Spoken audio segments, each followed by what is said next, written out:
On July 19, 2026, the New York-New Jersey Stadium hosted the World Cup final. It was a matchup between the defending champions, Argentina, and a highly disciplined Spanish squad. In the lead-up to a modern final, the media spotlight almost exclusively targets attacking superstars and high-profile goal scorers.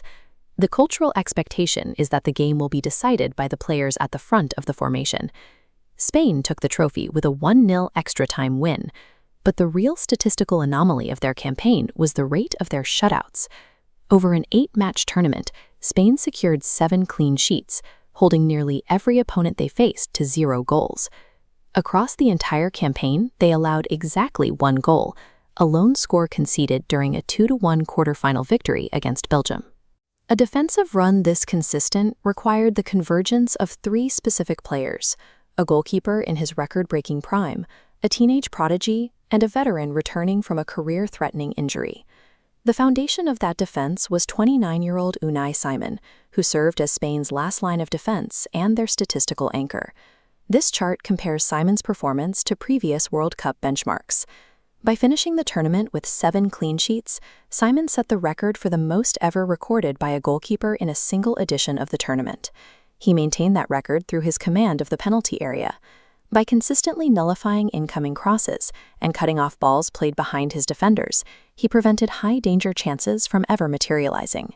Simon provided an insurmountable barrier at the back, giving the rest of the Spanish squad the psychological freedom to focus on tactical positioning and grind out narrow victories. Operating directly in front of Simon was 19-year-old Pau Cubarsi, the center back who served as the primary shield for the Spanish goal. Center back is a role that usually favors experience, yet Cubarsi played every single minute of the 8-match campaign alongside Aymeric Laporte. His consistency and composure at the heart of the defense led to him being named the tournament's best young player. To see why this matters, look at the history of this award. It is typically reserved for offensive stars like Kylian Mbappe or Thomas Müller. Cubarsi is the first defender in the history of the World Cup to receive it. While teenagers at this level are usually valued for their speed or offensive flair, Cubarsi's performance proved that a 19-year-old's defensive intelligence can dictate the outcome of a World Cup final just as effectively as a goal. At the heart of the Spanish formation sat the team's tactical orchestrator, midfielder Rodri. Less than 2 years before the 2026 World Cup, Rodri's career was in jeopardy after he ruptured his knee ligaments, an injury that often ends a player's time at the elite level. He battled back from what he described as hell to return to the squad, eventually winning the Golden Ball as the best player of the entire tournament. This victory places him in a rare category of success. Only a small group of players, including Franz Beckenbauer and Zinedine Zidane, have won the World Cup, the European Championship, the Champions League, and the Ballon d'Or.